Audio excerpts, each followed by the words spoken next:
We didn't set out looking for trouble, but trouble found us early on this trip. At our first stop, Storms River campsite, we had a lovely day exploring. In our tent, about to fall asleep, we looked at our diesel receipt and saw that they had put in 78 litres of petrol in my diesel tank. That seemed off, especially since we've just driven 400 kilometers.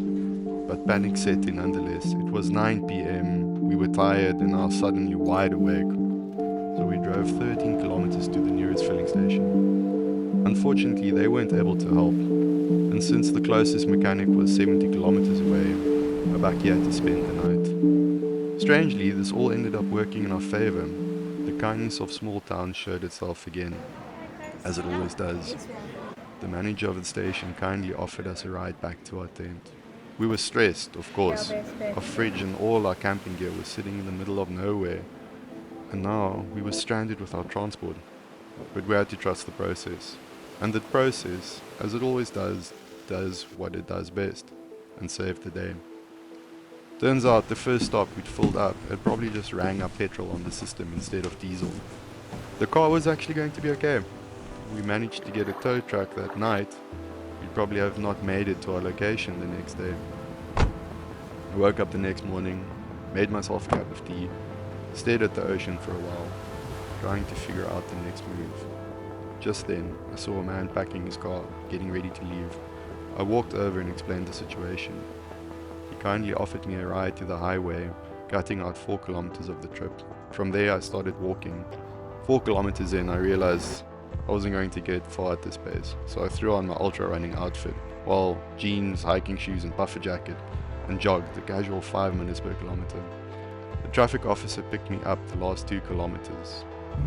I can't explain how relieved I was when my bakkie started. I drove straight back to the campsite to pick up my wife. Well, I should probably mention, she became my wife just 2 days ago. This is our honeymoon, and for a moment we really weren't sure if it was all going to be cut short.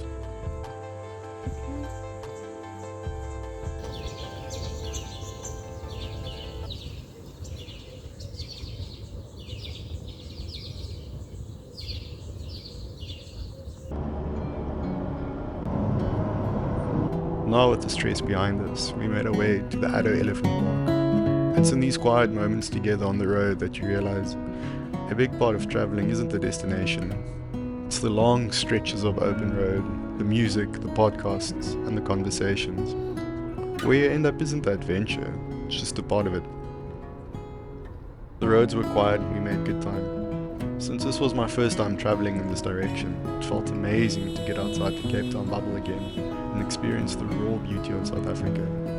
I recently visited the Eastern Cape to drive through the Baviaans Kloof. This time, I really got to feel the vibrancy of the people and the energy of the city life. Our first night in the Eastern Cape was spent at a campsite about 30 kilometers from the main Addo gate.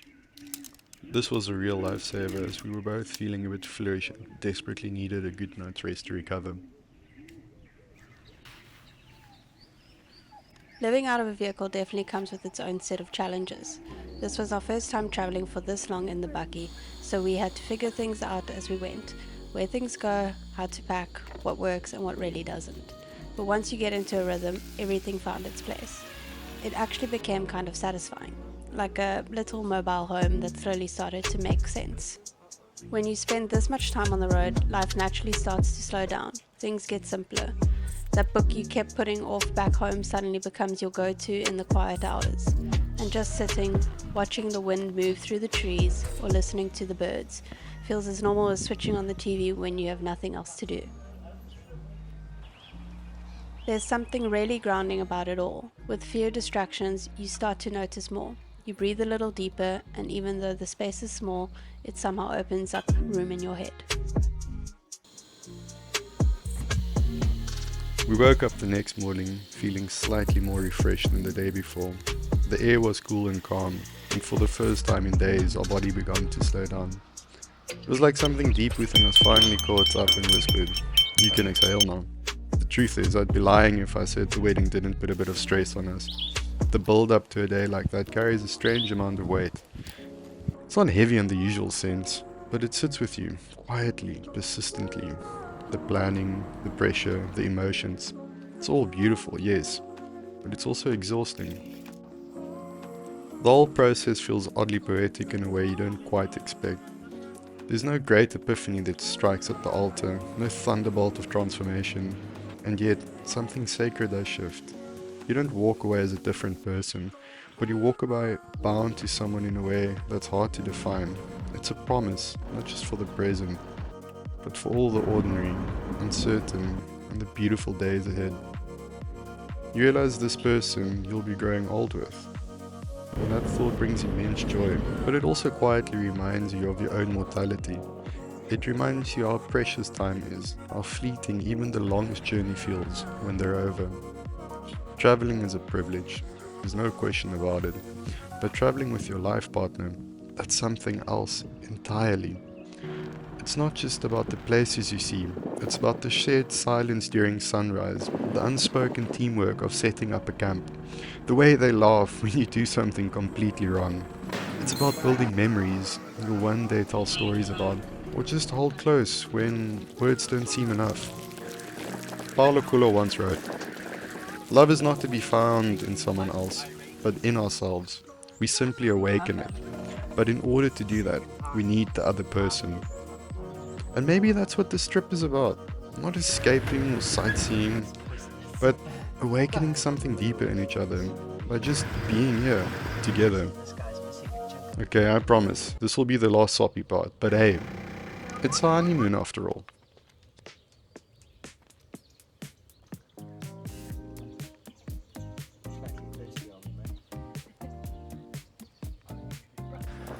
I'm guessing at this point you're sitting there thinking, what am I watching? You came here for a 4x4 travel video and instead you've got a random kid rambling about love, life and handing out unsolicited advice. Fair enough. So let's get back on track. Where were we? We're in Addo Elephant National Park, South Africa's third largest national park, covering over 1,600 square kilometers of wild. It was established back in 1931, originally to protect a small group of just 11 elephants. Today it's home to more than 600 of them, along with an incredible variety of wildlife. But it's not just about the elephants. Addo is one of the few places in the world where you can spot the big seven: elephants, lion, buffalo, leopards, rhino, great white sharks, and the southern right whale. The park stretches from the dry Karoo in the north, across the Sierberg Mountains, and all the way down to the coast. It even includes marine reserve like Bird Island and Sunkroo Island, both rich with seabirds, penguins, and untouched ecosystems. We stayed 2 nights at the Riverbend Lodge, and let me tell you, we were treated to hospitality like we've never experienced before. Our guides, Matt and Leo, took us deep into the corners of the reserve and shared completely untouched land. Their knowledge, passion and kindness made a lasting impression. If you ever get the chance to stay there, do it. You won't regret it. Addo has a ton to offer, whether it's guided game drive, self-drive, 4x4 route, bird watching or hikes, there's something for everyone. And if the land-based wildlife wasn't enough, the park's marine section opens the door to whale and shark sightings too, depending on the season of course. So if you're looking for a destination that offers unforgettable wildlife encounters, dramatic landscapes, and just enough off the beaten path energy to make it feel like you're on your own little discovery mission, Addo Elephant National Park should absolutely be on your list.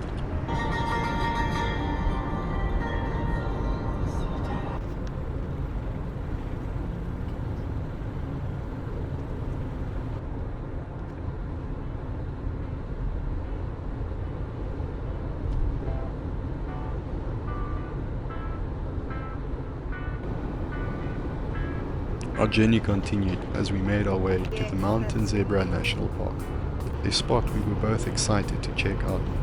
This would be the first time we'd hit an actual 4x4 trail, and Kate was up first behind the wheel. No pressure, of course. Since we had a few hours to kill before we were technically allowed to pick our campsite, SANParks only allows check-ins from 2 p.m. We decided to tackle the longest 4x4 route first. It just so happened to be the closest to the entrance anyway, so it felt like a pretty solid plan. One thing we noticed with all the parks is that the 2 p.m. check-in kind of forces you to explore a bit more in the mornings. You end up doing all these mini side quests before settling down, which honestly makes the whole day feel a lot more full and adventurous. Mountain Zebra was definitely a highlight for me. The landscape is open and dramatic, with rolling hills and wide plains filled with springbok, mountain zebra and all sorts of birds popping out around every corner. We did our first game drive right in the middle of the day. Probably not the best time for wildlife sightseeing, but that's just how things worked out, and we didn't mind. The park felt quiet and peaceful, like we had it mostly to ourselves. The campsites were spotless, like seriously clean, and the people staying there were all super friendly. We joked that this was a little glimpse into our retirement, since we were easily the youngest people by what felt like 20 years. Later in the afternoon, we tackled a second 4x4 route. This one a bit more technical and slower going. It was closer to the campsite, had a few trickier sections which made it more fun to navigate.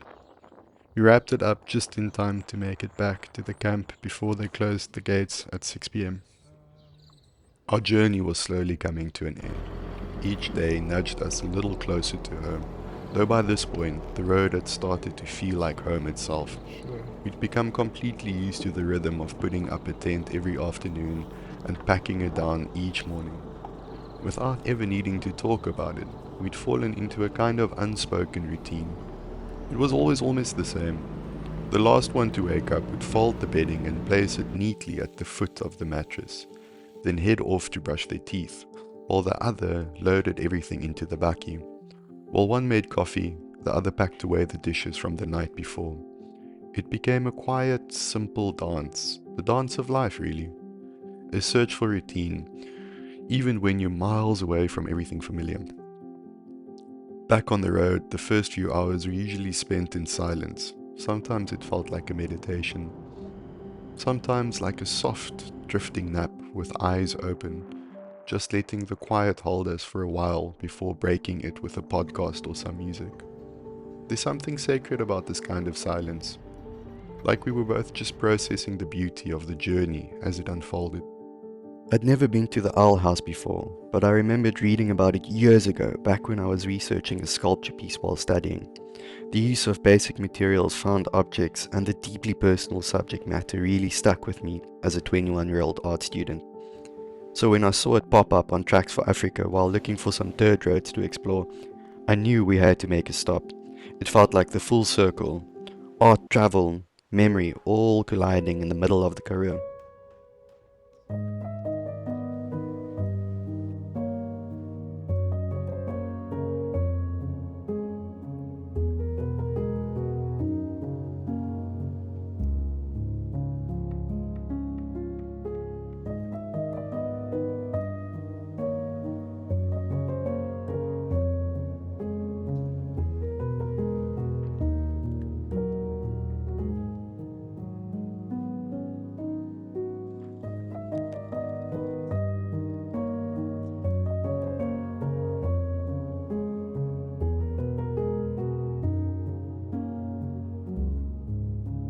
It would be an understatement to say that the Owl House didn't leave an impression on us. The love, dedication, and let's be honest, obsession that went into a project of that scale is honestly hard to wrap your head around. Whether or not you love the outcome, you can't help but admire what it took to create something so personal and monumental. To be that devoted to something as ordinary as a house, that's kind of extraordinary. After that, we set off to Camdeboo to visit the Valley of Desolation. Since we arrived quite late in the afternoon, we decided to save the viewpoint for the next morning and just settle into the campsite. The wildlife there was beautiful, peaceful, and curious. We took a short drive to the bird hive and then followed one of the self-drive routes through the park.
Our journey continued. Second last night in the tent, so we made the most of it. On the way to the Karoo National Park, we stopped for some milk tart, my absolute favourite treat. The Karoo National Park is just outside Beaufortwes, right on the edge of the Great Karoo.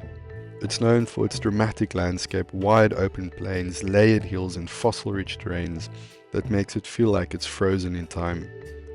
The park is home to the black rhino, lions and some of the most breathtaking sunset we've seen on this entire trip. It's dry, wild and quiet. The kind of place that asks you to slow down.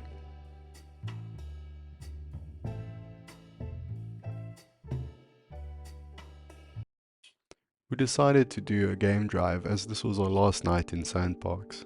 The evening drives is honestly one of the most spectacular things you can do in the SANParks area. They take you to places where you generally won't be able to go in your own car, not because you don't have a 4x4, but because it's generally behind gated walls and some dirt road that you definitely don't know about. It's an absolute must if you're there for the wildlife.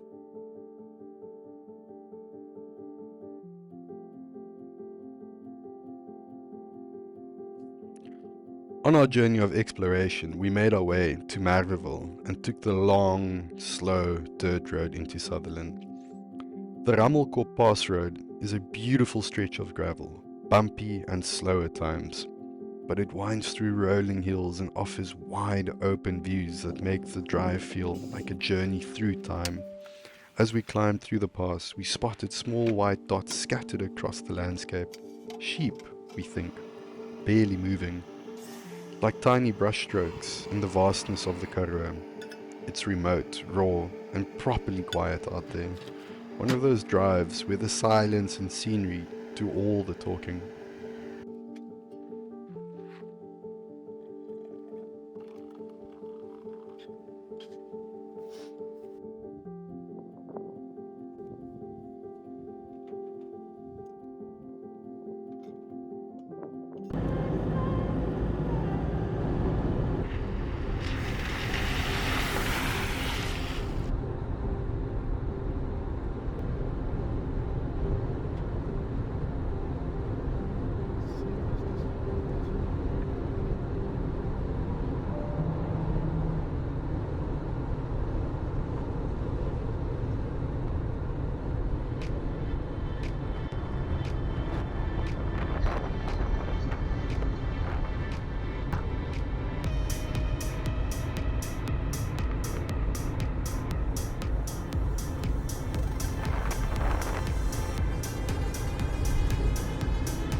At this point, it feels like I should wrap it all up with something poetic, a neat ending about how our lives changed on this unforgettable journey, how time stood still, and how we somehow managed to carry the silence of the Karoo into our daily lives. But the truth is, there's no perfect bow to tie this all together. The joy was in the journey itself. The bumpy roads that once made us anxious don't mean much now. The fear of a seized engine is just another story we laugh about. The camping gear has been packed away, the dust washed off, and life has carried on like nothing ever happened. But maybe, just maybe, something did shift. Something small but real. A piece of us slowed down. Now when we hear birdsong, we look up. When we make tea, we take our time. Because really, what's the rush?